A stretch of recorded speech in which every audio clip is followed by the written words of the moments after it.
환영합니다. 네, 반갑습니다. 네, 아주 좋죠. 어서 오세요. 반갑습니다.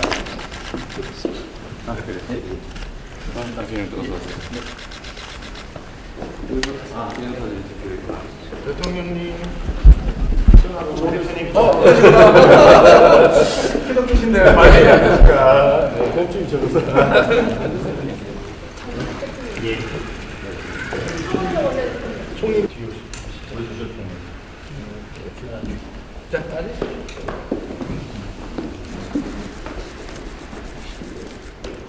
네, 촬영하겠습니다. 그 양쪽 손 한번 잡으시겠습니까? 네. 아, 들어가요.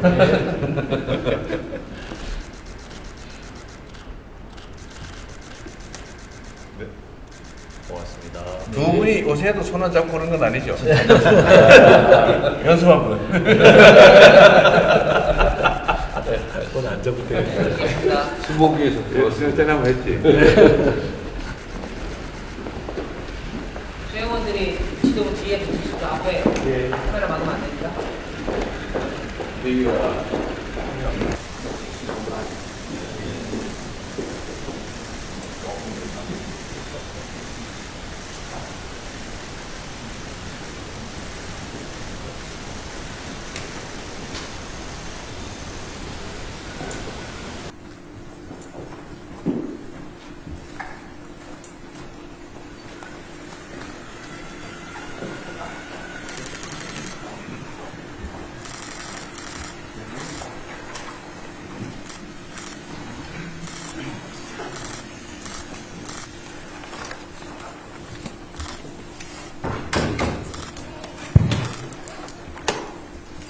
네, 지금부터 여야정 민생경제협의체 회담을 시작하도록 하겠습니다. 먼저 장동혁 국민의힘 당대표님 인사 모두 발언 있으시겠습니다. 제 손님 먼저. 저희 정청래 대표님 아니, 제가 어디 행사장 가면 항상 우리 정청래 대표님 먼저 하세요. 뒤에서 먼저 하는 게 익숙하지 않아요. 대표님 죄송한데 오늘 저 사회자를 좀 따라주시면 고맙겠습니다. 저도 모르는 말 엄청부터 같이 해보야죠.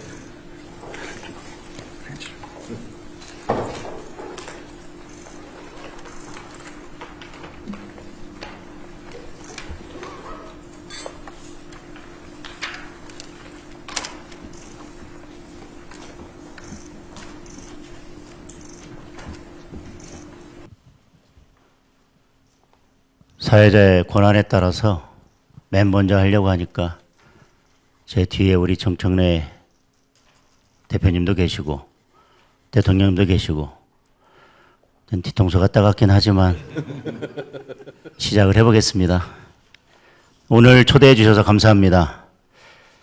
오늘 이런 자리가 있을 것 같아서 최근에 제가 집 6채 중에서 4채 처분하느라고 고생 좀 했습니다. 이번 오찬에 참석한다고 결정한 이후에 많은 분들께서 여러 말씀들을 주셨습니다. 그동안 대통령과 그리고 여당에서 야당을 배제하고 이렇게 일방 독주를 해왔는데 이렇게 식사 한번 하고 사진 한번 찍는다고가 달라지겠냐 이렇게 말씀 주시는 분들도 계셨고 그래도 지금 민생이 가장 어려울 때 아니냐 그러니 가서 대통령께 국민들의 삶이 뭐가 어려운지 하고 싶은 말을 하고 오는 게 맞지 않겠냐라는 말씀을 주시는 분들도 계셨습니다. 대통령께서 일요일 날 여의도 벚꽃 구경 가신 것을 봤습니다. 대통령과 셀카 찍으면서 즐거워하는 시민들도 많으셨을 것입니다. 그런데 기름값 밥값이 두려워서 마음 편케 나들이를 나서는 것도 무서웠던 어려운 형편의 국민들도 또 많이 계시리라고 생각합니다.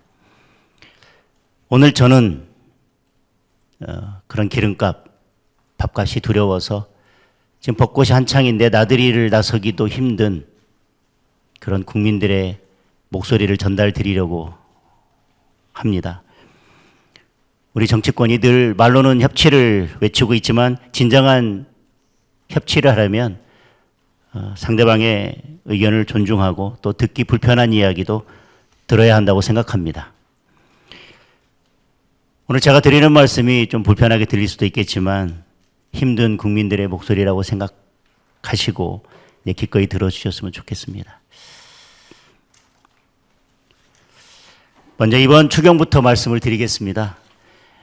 26조 원이 넘는 추경안을 정부에서 내놓았습니다. 솔직히 우려가 큽니다.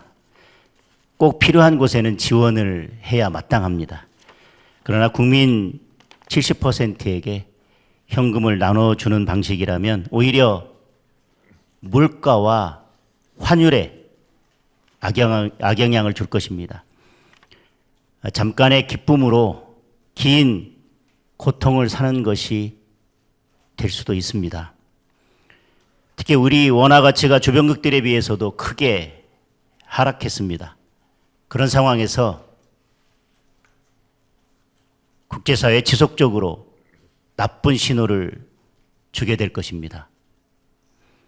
게다가 이른바 김어준 방송으로 일컬어졌던 TBS를 지원하는 49억 원, 그리고 중국인 관광객 집 날라주는 사업 등에 들어가는 306억 원, 아파트 베란다 태양광 사업 250억 원, 그리고 농지 투기 전수조사에 587억 원, 이런 예산들은 이번 전쟁 추경의 목적에 전혀 맞지 않는 대표적인 사업들이라고 할 것입니다. 그러면서 정작 기름값 때문에 생계를 위협받는 화물차, 택배 등에 대한 지원은 빠져 있습니다. 큰 타격을 받고 있는 농수 축산업 지원도 턱없이 금액이 부족합니다. 우리 당에서는 불필요하고 부적절한 예산을 삭감하는 대신 꼭 필요한 국민 생존 7개 사업을 제안했습니다. 반드시 포함될 수 있도록 관심 가져주시기 바랍니다. 저는 그것이 협치의 시작이라고 생각합니다. 중동 전쟁 장교에 따른 우리 경제와 민생의 어려움은 이번 추경만으로 풀 수 있는 문제는 아니라고 생각합니다. 세계 경제가 다 어렵다고 하지만 우리 경제는 특히 더 어렵습니다. 환율만 해도 우리 원화 가치 하락폭이 주요국 가운데 가장 큽니다. 지난달 원화 가치가 4.72%나 떨어졌습니다. 일본, 대만, 중국 등과 비교하면 2배 이상 하락폭이 컸습니다. 원화의 실질 구매력을 나타내는 실질 실효 환율은 주요 64개국 가운데 63위입니다. 제가 생각하기에 이유는 명백합니다. 올해 시중 통화량이 M2 기준 4,565조 원을 돌파해서 사상 최대를 기록하고 있습니다. 그만큼 시중에 돈이 많이 풀려 있다는 것입니다. 그런데 거꾸로 외환 보유액은 계속 감소해서 보유순위 세계 12위입니다. 2000년 이후 처음으로 10위권 밖으로 밀려났습니다. 통화량은 늘고 달러가 줄어들면 당연히 환율이 오르고 원화 가치는 떨어집니다. 지난 정부 당시 환율이 1,450원을 넘었을 때 우리 대통령께서는 국민 자산 7%가 날아갔다, 이렇게 비판하셨었습니다. 지금 환율이 1,500원을 넘어서 1,530원대까지 오르내리고 있습니다. 같은 방식대로 계산한다면 국민 자산 13% 이상이 날아간 것입니다. 통화량을 늘리는 데 대해서는 이제 신중을 기해야 된다고 생각합니다. 대통령께서 직접 나서서 미국과 달러 스왑을 체결하고 보다 적극적인 대책을 마련해야 할 때입니다. 성장률 전망도 마찬가지입니다. 얼마 전에 나온 OECD 자료를 보면 일본과 중국 등의 성장률 전망치는 기존 수치를 유지하고 있지만 유독 우리나라만 2.1%에서 1.7%로 낮춰졌습니다. 당장 산업 현장에서는 유가 폭등과 원자재 품귀로 기업들이 큰 어려움을 겪고 있습니다. 며칠 전 제가 아는 제조업 기업 대표는 이대로라면 한 달 안에 문을 닫아야 될 수도 있다라고 한숨을 쉬셨습니다. 우리 경기가 반도체 경기 때문에 버티고 있긴 하지만 건설을 비롯한 대부분의 산업들이 거의 바닥을 치고 있습니다. 특히 나프타 관련 공장들이 줄줄이 가동을 멈추고 있어서 비닐, 플라스틱 같은 생활에 필수적인 제품들이 공급난을 겪고 있습니다. 이미 현장에서는 포장용기 가격이 40% 이상 급등했습니다. 배달이 많은 식당, 카페나 동네 슈퍼들은 포장용기나 비닐을 구하기도 힘든 상황입니다. 그러다 보니 물가 전망은 더 암울합니다. OECD 우리 물가 상승률 전망을 2.7%로 기존보다 0.9% 높였습니다. 골드만삭스는 3%를 넘길 수도 있다는 더 심각한 경고를 내놨습니다. 당장 1분기 서비스 물가 지수가 작년 동기 대비 2.4%나 올랐고요. 3월 소비자 물가 지수는 2.2%나 올랐습니다. 지난 총선 때 대통령께서 대파 가격 올랐다고 비판을 하셨었습니다. 지금은 쌀값, 고기값, 과일값 안 오른 것이 없습니다. 그 와중에 대출 금리도 올라서 서민들을 더 힘들게 하고 있습니다. 주택담보대출 고정금리가 7%를 돌파했습니다. 시중은행 평균 금리도 5년 전 2.8%에서 4.6%로 1.8%나 올랐습니다. 5년 고정금리 후에 적용금리를 재산정하는 분들이 많습니다. 예를 들어서 대출이 3억 원이면 갑자기 한 달에 이자가 30만 원 이상 늘어난 꼴입니다. 부동산 문제도 말씀드리겠습니다. 정부에서 강남 집값 내렸다고 홍보하고 있지만 강남을 제외하면 다른 지역은 집값이 다 올랐습니다. 실제로 KB부동산 주택가격 동향 자료를 보면 강남구는 0.16% 찔끔 하락했지만 성북구는 2.72%, 동대문구는 2.58%, 관악구는 2.3% 올라서 비강남 지역 아파트들 오히려 상승폭이 컸습니다. 풍선 효과가 경기도, 인천까지 미쳐서 수도권 대부분 지역 아파트값이 오르고 있습니다. 집 가진 분들은 공시가격 급등에 보유세 인상 얘기까지 나오면서 지방선거 후에 닥쳐올 세금 폭탄 걱정에 잠을 이루지 못하고 계십니다. 집을 팔려고 내놔도 토지 거래 허가제와 대출 규제 때문에 살 사람을 찾기조차 어려운 현실입니다. 집 없는 분들은 전월세 가격 오르고 매물도 없어서 발만 구르고 있습니다. 한 부동산 플랫폼의 집계에 따르면 11호 대책 이후 서울시의 전월세 매물이 44.1% 줄었다고 합니다. 작년 10월 15일에는 전월세 매물이 4만 4천 건을 넘었는데 지금은 3만 건 정도밖에 되지 않습니다. 서울 아파트 월세 가격은 전년 대비 9.8%나 올라서 평균 월세가 151만 5천 원에 달합니다.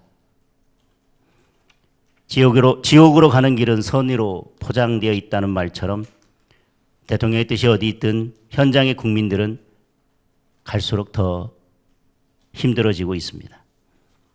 많은 전문가들이 이야기하는 재개발, 재건축을 활성화하는 것처럼 공급 확대 방안을 적극적으로 추진하고 시장을 왜곡하는 과도한 규제는 풀어야 한다고 생각합니다. 이렇게 국민의 삶이 큰 어려움에 빠져 있는 만큼 지금은 정치의 모든 역량을 민생에 집중해야 할 때라고 생각합니다. 경제 챙기고 민생 살피기에도 시간이 부족한데 조작기소 국정조사 같은 일로 시간을 허비해서는 안 된다고 생각합니다. 국민들 사이에서는 공소 취소한다고 물가가 떨어지냐는 말까지 나오고 있습니다. 이제라도 대통령께서 국정 운영의 기조를 전면적으로 바꿔주시기를 바랍니다.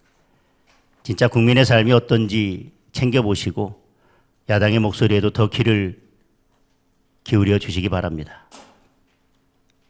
오늘 아침 뉴스를 보니 미국 트럼프 대통령에게는 한국도 안 도왔다고 비난을 받았습니다. 그런데 북한 김정은에게는 솔직하고 대범하다고 칭찬을 받으셨습니다. 지금 외교 안보 노선이 맞는지도 한번 진지하게 고민해 주셨으면 좋겠습니다. 대통령께서 국정 운영의 기조를 바꾸고 나라와 국민을 위해 올바른 정책을 추진하신다면 야당도 얼마든지 협력하고 힘을 보탤 것입니다. 오늘 모든 문제를 다 풀 수는 없겠지만 작은 변화라도 만들어내서 힘든 국민들께 희망과 용기를 드렸으면 좋겠습니다. 다소 불편한 말씀을 길게 드렸지만 들어주셔서 감사합니다. 전혀 안 불편합니다. 잘하셨습니다. 네, 다음은 더불어민주당 정청래 대표 모두 발언 있겠습니다. 네, 대통령께서 이렇게 장동혁 국민의힘 대표의 저런 말씀을 하실 기회를 주셔서 다행이라고 생각합니다. 국익 앞에는 여야가 따로 없고 국가적 위기 앞에 역시 여야가 따로 있을 수 없습니다. 장동혁 대표께서 지금 하시는 여러 가지 말씀에 제가 다 동의하는 것은 아니지만 야당 입장에서 저렇게 이야기할 수는 있겠다라는 생각이 들었습니다. 저는 이런 국가 위기 앞에서는 여야가 한마음 한뜻으로 한 당이 된다는 심정으로 여야당의 심정, 한 당의 심정으로 위기를 잘 극복해 나갔으면 좋겠습니다. 중동 전쟁에 따른 대내외적 위기 상황에 선제적이고 적극적인 대응이 매우 중요한 때입니다. 대통령님과 여야 정당 대표가 머리를 맞대고 이 위기의 상황을 대처하기 위해서 민생 경제를 살리기 위한 협의의 자리를 마련해 주신 대통령님께 진심으로 감사드리고 또 지난번에는 오지 않으셨는데 오늘은 기꺼이 이렇게 또 와주신 우리 장동혁 대표님, 송원석 원내대표님께 감사드립니다. 국민들이 지금 많은 걱정을 하고 계십니다. 장동혁 대표님 말씀을 들으면 대한민국이 참 암울한 먹구름 같은 잿빛만 보일 텐데 저는 좀 희망의 목소리를 좀 들려드릴까 합니다. 이재명 대통령님께서 취임하신 지 10개월 조금 더 되었습니다. 2025년 4월의 대한민국과 2026년 4월의 대한민국은 완전히 다른 나라가 되었습니다. 비정상적이었던 대한민국이 국가 정상화의 길로 접어들었습니다. 첫째, 꼭 1년 전인 2025년 4월 7일 종합주가지수는 2328에 불과했습니다. 그런데 한때 6300까지 날아오르며 국민 부자 시대가 열렸습니다. 둘째, 외교 무대에서도 즉시 복귀하여 대한민국이 정상적인 민주주의 국가임을 세계 만방에 고하며 K민주주의의 놀라운 회복력을 보여주었습니다. 셋째, 수출도 큰 폭으로 늘었습니다. 작년 한 해 7천억 달러를 달성한 것에 이어 올해 1분기 동안에만 2,193억 달러를 기록하며 대한민국 사상 최초로 연 8천억 달러 달성도 가능하겠다는 전망이 나오고 있습니다. 넷째, 이 부분이 참 중요하더군요. 실질 국내 총생산 GDP 경제 성장률도 IMF 기준으로 2025년 0.8%에서 2026년 1.9%로 2배 넘게 상향되며 분명한 반등세를 보이고 있습니다. 다섯째, 대통령님의 확고한 의지와 정책적 노력에 힘입어서 부동산 시장이 확실하게 안정세로 접어들었습니다. 부동산과의 전쟁에서 역대 정부에서 이긴 정부가 없는데 이번 정부는 이길 것 같다 하는 국민적인 신뢰가 높아졌습니다. 여섯째, 이것도 좋은 수치입니다. 관광객도 큰 폭으로 증가했습니다. 지난해 한국을 찾은 관광객이 1893만 명으로 역대 최대를 갱신했고 올해 드디어 2천만 시대를 앞두고 있습니다.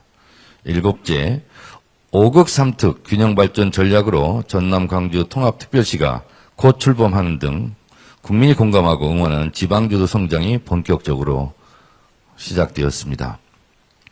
대구, 경북, 대전, 충남도 통합이 여야가 잘 합의가 이루어져서 됐으면 좋았을 텐데 제가 누구의 책임을 말하려는 것이 아니라 참 안타깝게 생각합니다.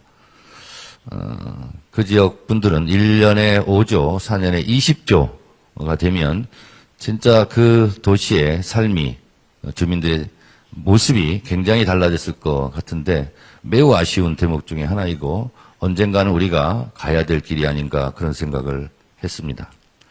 무엇보다 국민과의 직접 소통이 빛을 발하고 있습니다. 어느 정부에서 하지 않은 길을 이재명 대통령님께서 가고 계십니다.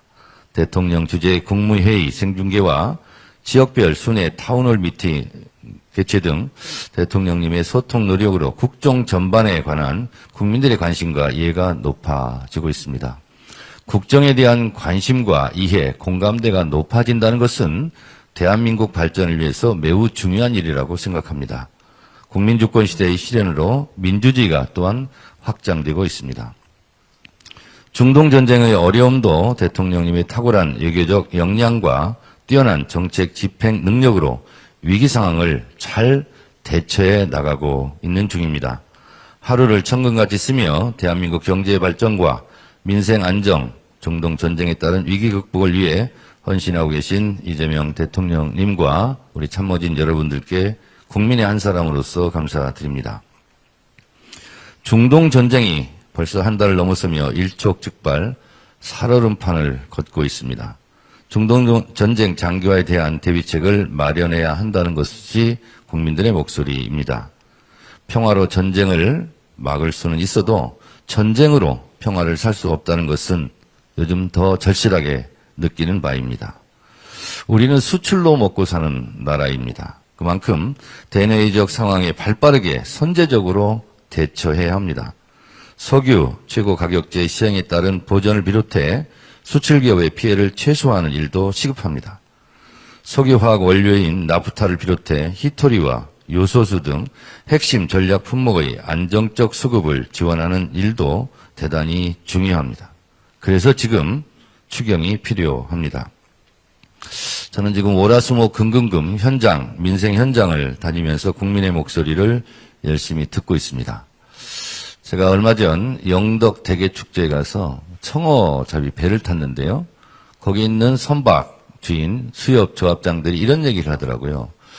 지금 하루 배를 돌리려면 한 드럼 기름값이 17만 4천 원인데 앞으로 10만 원 정도가 더 오를 예정이랍니다. 그래서 27만 4천 원이 되면 배를 운영하기가 어렵다라는 거죠. 근데 정부에서는 22만 4천 원이 되면 그때부터 오른 가격의 70%를 보전해 준다고 그러는데 그 기준 가격을 2만 원만 좀 낮춰달라. 그런 절박한 얘기를 하더라고요. 그래서 제가 최고위 때 여러 번 그런 얘기를 또 했었고요. 강원도 철원을 가니까 관광객들이 많이 와야 먹고 사는데 이렇게 기름값이 오르면 전세버스가 가동되기가 좀 어렵다. 그래서 전세버스 기름값도 좀 내려달라. 이런 얘기를 하셨는데 이런 게 실제로 국민 피부에 와닿는 얘기고 실제로 필요한 그런 목소리가 아닌가 그런 생각을 합니다. 중동 전쟁에 따른 불안 심리도 있는데요. 제가 어제는 수원의 못골 시장, 대통령님도 거기 가서 식사하셨던 데 가서 제가 식사도 했는데요. 실제로 실물의 현재의 경기의 어려움도 좀 있지만 전쟁의 장기화로 인한 심리적 어려움, 위축 이런 것이 너무 크더라고요. 그래서 하루빨리 추경을 좀 우리 통과시켜서 그런 걱정을 좀 풀어드려야 되겠다. 그런 생각을 절실하게 또 했습니다. 그래서 제가 어제도 못골시장에서 그런 얘기를 했습니다. 우리 몸에도 피가 잘 돌아야 건강하듯이 돈이 잘 돌아야 되지 않겠냐. 그래서 고유가에 대한 피해 지원금, 민생 지원금이 곧 풀릴 예정이니 조금만 기다려 주시라. 근데 그분들 얘기가 숨 넘어가는 그런 얘기를 많이 하십니다. 그래서 역시 지금 추경은 타이밍이 중요하고 우리가 응급처치 때도 산소호흡기를 제때 대야 생명을 구할 수 있는 것처럼 민생경제도 지금 골든타임이 매우 중요하고 하루가 늦어지면 그만큼 피해가 더 크겠다라는 생각이 들어서 제가 누차 말씀드렸다시피 역사적으로 가장 빠른 속도로 추경을 통과시키겠다 이렇게 말씀을 여러 차례 드렸는데 우리 야당에서 협조해 주시기 바랍니다. 지금 국민의 삶의 숨통을 트이게 해야 합니다. 1분 1초도 지체할 시간이 없습니다. 역사상 가장 빠른 추경, 이것이 지금 국민이 바라고 있는 내용입니다. 전쟁 앞에 여야가 따로 있을 수 없습니다. 민생과 경제도 마찬가지입니다.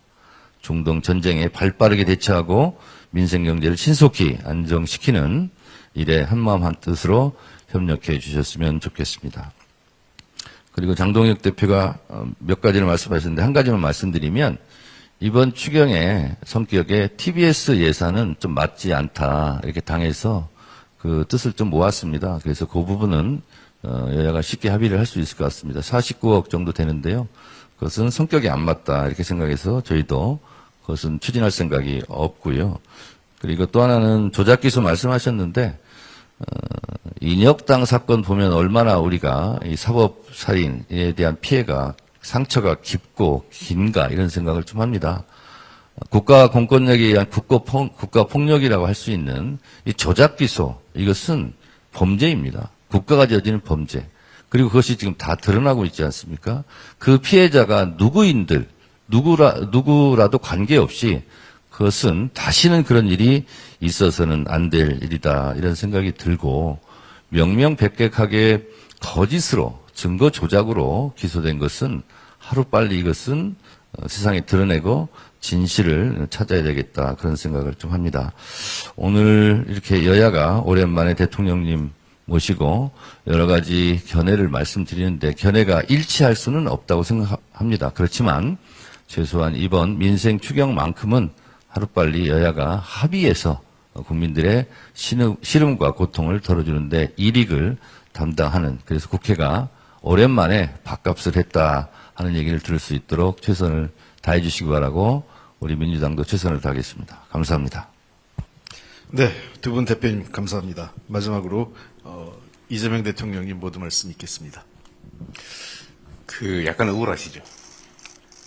반박을 당해가지고. 예, 그래서 제가 하나 방법을 제가 나중에 얘기할 테니까요. 먼저 한번 하시고, 간단하게 한 말씀 더 하시고, 그렇게 하고. 왜냐하면 이게 실제로 일방적인 주장을 하고 나가면 나중에 조금 왜곡될 수도 있고, 억울할 수도 있어서, 한 말씀 하시고, 말씀하셔도 괜찮아요. 뭐, 어떻습니까? 그 다음에, 대표님도 조금 더 하고, 그 다음에 제가 얘기하도록 할게요.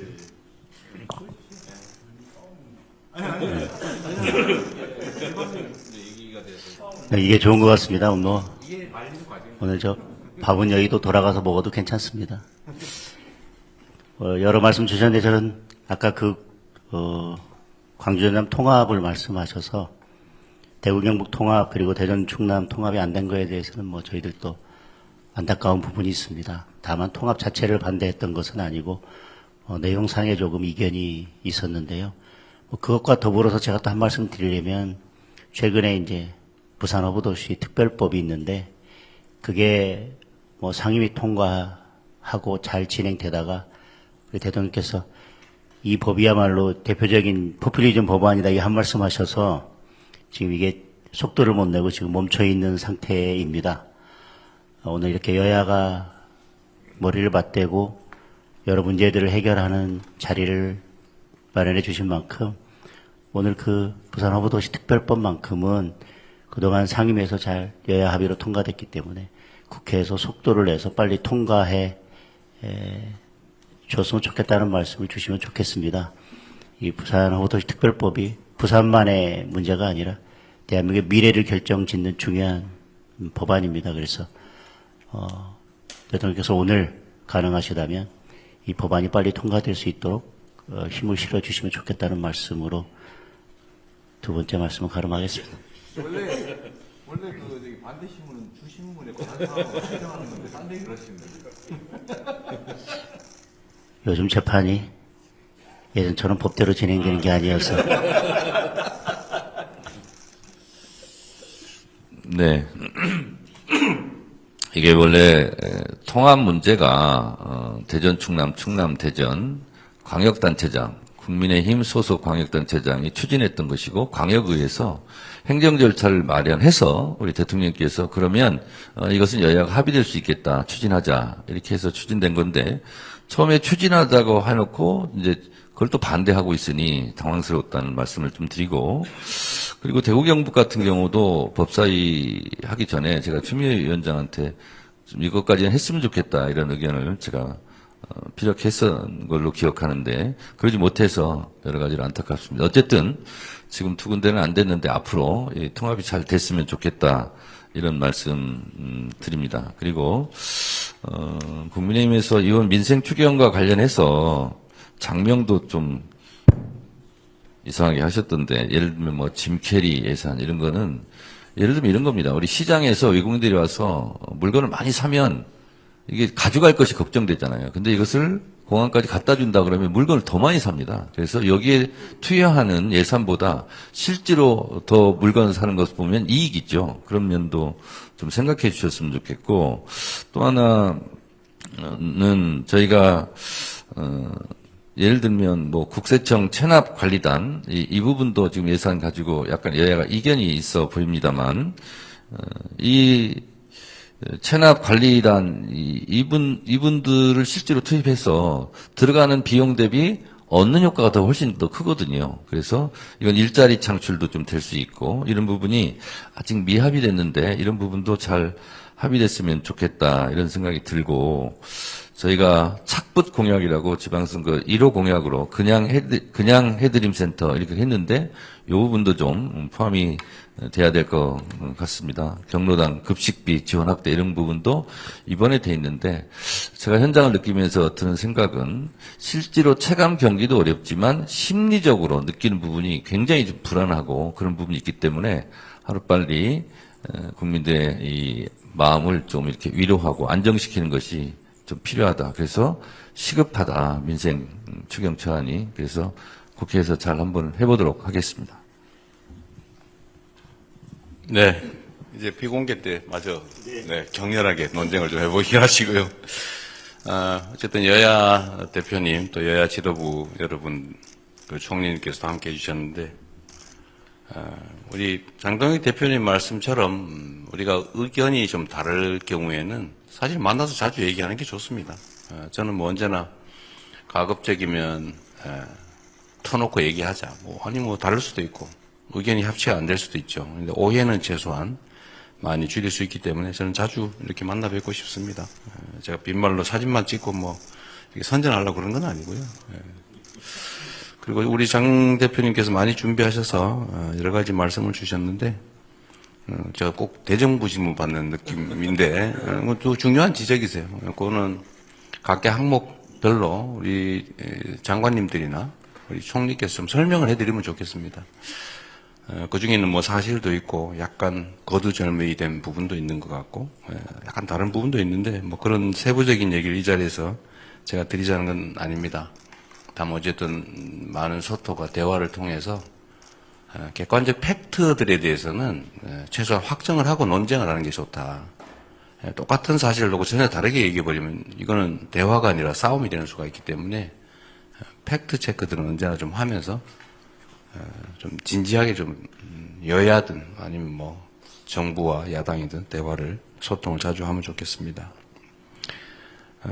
뭐 장동혁 대표님도 말씀하시는 것처럼 지금 대한민국이 상당히 큰 위기에 처한 게 분명합니다. 그 내부적 요인들은 많이 개선되고 있었는데 안타깝게도 외부적 요인 때문에 또 우리가 통제할 수 없는 영역에서 벌어진 일도 인한 것이기 때문에 그렇게 대응하는 것이 쉽지만은 않습니다. 최선을 다하고 있다는 말씀을 드리고 또 야당에서도 여당에서도 많이 배려해 주시기를 부탁드립니다. 뭐 맞듣지 않거나 아니면 뭐 부족한 부분도 많이 있을 겁니다. 제안을 해주시면 저희도 진지하게 함께 고민하도록 하겠습니다. 지금처럼 어려운 시기, 특히 외부 요인에 의해서 우리 공동체가 위기에 처했을 때는 내부적 단합이 정말로 중요합니다. 우리가 통상적으로 얘기하는 것처럼 통합이라고 하는 것이 정말 이럴 때 빛을 발하지 않을까 싶습니다. 그러나 야당 입장에서는 또 이런 상황에서 입지가 줄어들거나 이런 것들이 또 문제가 될 수도 있기 때문에 또 야당은 야당으로서의 하실 역할을 잘 해주시는 게 또 중요하다고 생각합니다. 지적할 거 지적하시고 또 부족한 건 또 채워주시고 잘못된 것은 또 고쳐 나가야 되겠죠. 저도 오늘 이런 기회를 통해서 좀 많은 대화들이 있으면 좋겠습니다. 저도 뭐 많이 좀 들어보기로 하고요. 추경은 정말 중요하다는 점은 뭐 우리 장 대표님도 말씀으로 인정하시는 것 같습니다. 다만 그 내용들이 좀 부적합한 게 있다 이런 취지신데 지금 예산안은 정부의 의견이니까 또 심의 의결권을 가지고 있는 국회에서 여야가 충분히 토론하고 그 과정을 통해서 필요한 것들은 좀 추가할 수도 있는 것이고 또 불필요하다고 판단되는 부분들은 또 뭐 삭감 조정될 수도 있는 것이겠죠. 그런데 그 중에 저는 이 점은 좀 제 의견을 말씀드리고 싶습니다. 국민 여러분 70% 이하 소득을 가지고 계신 분들한테 우리가 지금은 대외적 위기에 의한 특히 유류값 급상승으로 인한 국민들의 어려움을 지원해 드리기 위해서 소위 전쟁 피해 지원금을 저희가 준비했습니다. 이제 이런 거는 뭐 현찰 나눠주기라고 하는 것은 좀 과한 표현이라는 생각이 들어요. 물론 그렇게 볼 수도 있겠죠. 그러나 우리가 볼 때는 지금 유류대 인상 또 그로 인해 파생되는 물가 상승이 워낙 크기 때문에 그로 인한 고통을 조금이라도 우리가 보전해 드려야 된다는 생각을 가지고 있습니다. 그리고 이 지금 편성된 예산의 재원이 어디서 뭐 빚을 내거나 또는 뭐 다른 데서 억지로 만들거나 국민들에게 뭐 증세를 하거나 해서 만든 게 아니고 저희가 나름 작년 하반기에 정말 최선의 노력을 다했고 또 그를 통해서 경제가 일정 부분 회복이 되면서 예상보다 더 늘어나는 세수를 활용한 것이다. 이 세수는 국민을 위해서 반드시 써야 되는 돈이죠. 그 돈을 잘 쓰는 게 중요하다. 그런데 지금은 저희가 보기에는 가장 중요한 건 국민들의 이 대외적 위기에 따른 피해를 조금이라도 보전해 드리는 것이다 이렇게 생각합니다. 저의 고정적인 인식에 의하면 모든 국민께 다 해드리는 게 마땅하다. 그러면서도 약간의 차등을 할 수 있겠지만 그러나 재원의 한계 때문에 또 국민의 30%는 실질적으로 고통을 겪으면서도 또 세금은 솔직히 더 많이 내면서도 지원받지 못하는 부분에 대해서 안타깝게 제가 생각합니다. 그리고 죄송하게 생각합니다. 재원이 넉넉하면 당연히 모든 국민들께 동등한 기회를 또는 지원을 해드려 마땅한데 그러지 못하는 점이 저는 아쉽습니다. 결코 이게 나눠주는 뭐 현금 포퓰리즘은 결코 아니다. 다 국민들이 정말 피땀 흘려 번 돈 낸 세금이고 또 그거는 공정하게 또 합리적으로 쓰여져야 될 돈인데 우리 정부 입장에서는 가장 중요한 지원 방식이다 이렇게 생각을 한 것입니다. 그건 정부의 의견이니까 역시 국회 차원에서 잘 논의해 주시면 좋겠습니다. 근데 아까 중국인 뭐 그게 뭔 말인지 제가 못 알아들었거든요. 예산 중에 중국인 뭐 하실 그게 많이 관광을 와서 물건을 많이 사주는. 근데 이게 중국 사람만 지원하는 거예요? 그렇지 않습니다. 중화권. 중화권만? 그렇지 않습니다. 아니 외국인 관광객 들어오면 물건 많이 사는 분들은 공항 올려주는 딜리버리. 근데 그 더 많이 사지 않겠냐 물건을. 중국 사람만 주게 돼 있어요? 지금 예산 편성을 보면 그렇게 되어 있습니다. 그렇지 않습니다. 예, 그건 아니겠죠 설마. 그거는 뭐 저 지금 전쟁 추경에 전혀 취지에 맞지 않는다 하는 게. 그 이제 관광 진흥을 위한 아마 예산인 것 같은데 제가 내용을 지금 모르거든요. 모르는데 설마 중국 사람만 지원할 리가 있겠습니까? 수익을 담을 내용은 아닙니다. 액수도 그러니까 그것도 의견인데 어쨌든 정도 됩니다. 많지 않습니다. 집 날라주는 네, 지금 날라주면 더 많이 사지 않습니까? 근데 외국 관광객들의 이제 국내 구매를 좀 지원하기 위해서 한 거다 그런 거군요. 저도 몰랐는데 그런 게 있었군요. 하여튼 뭐 중국인만 하는 건 아닌데 중국인이라고 하시는 오해는 안 하시면 좋겠어요. 그 설마 그럴 리가 있겠습니까? 지금 모든 그럼 미국 사람이 와서 사가지고 가는 건 안 해줘요? 그렇지 않습니다. 모든 관광객이 지금 알았어요, 알았습니다. 예산은 모든 관광객이 다 적용되는 그러겠죠. 예. 대상이 한정돼 있습니다. 중국 사람으로? 중국 사람으로 있으면 그 삭감하십시오. 근데 내가 보기엔 그럴 리는 없을 것 같아. 네. 그럼 이것도 팩트에 관한 문제거든요. 장 대표님은 중국인 지원을 위한 거다 이렇게 생각하시는데 그 팩트를 한번 체크해보고 그러니까 이게 이런 게 사실 참 대화할 필요가 있죠. 하여튼 그런 이해를 좀 부탁드린다는 말씀을 드리고요. 다른 부분들은 그런데 제가 이 말씀도 하나 좀 드리고 싶은데요. 제가 공개적으로 한 말씀 드렸는데, 지금 대한민국 헌법이 지금 제정된 지가 너무 많은 세월이 지나서, 좀 안 맞는 옷처럼 돼 있는 상황입니다. 그리고 곧 이제 또 5.18 기념일이 다가오죠. 제 기억으로는 5.18 때마다 야당은 여당일 때도 5.18 정신을 헌법 전문에 게재하겠다라고 말씀하셨던 걸로 기억합니다. 이번에 또 5.18이 다가오기도 합니다. 그리고 그 점에 대해서는 뭐 이견이 없는 것 같아요. 또 한 가지는 그러면서 야당이 그 당시에 했던 이야기 중에 부마 환경도 같이 넣자 이렇게 말씀을 하셨습니다. 저 뭐 타당하다고 생각합니다. 그런 거라든지 또 얼마 전에 탄핵 1주년 기념으로 당 지도부에서 나온 표명인지 정확하지 않은데 맞는 것 같은데 어쨌든 그 계엄 사태가 좀 문제가 있었다라는 지적을 한 것 같습니다. 계엄 요건을 강화하는 거 그건 꼭 반드시 필요한 것 같습니다. 계엄을 남용할 수 없도록 하는 거는 누가 반대할까 싶어요. 또 뭐 지방자치를 강화하는 거 이것도 이견이 없는 부분이어서 순차적 점진적 개헌이라는 측면에서 좀 긍정적으로 좀 수용해 주시면 어떨까 싶어요. 사실은 국민의힘에 그 도움이 없으면 개헌은 불가능하죠. 그래서 이거는 한번 진지하게 긍정적으로 논의해 주십사 한번 부탁을 좀 드립니다. 뭐 세부적인 말씀은 나중에 다시 또 비공개 때 드리겠지만 어쨌든 이런 자리에 함께 해 주셔서 우리가 국정을 함께 논의할 수 있게 된 점에 대해서 감사드립니다. 사실 쉽지 않은 자리인데 앞으로도 뭐 기회 되면 자주 좀 뵙고 또 현안들에 대해서 의견도 좀 나누고 또 잘못된 게 있으면 많이 실책해 주시고요. 또 저희도 수용할 건 또 수용하고 또 수정할 건 수정해 가면서 국정이 오로지 국민과 국가를 위해서 제대로 시행될 수 있도록 최선을 다하겠습니다. 환영합니다. 고맙습니다.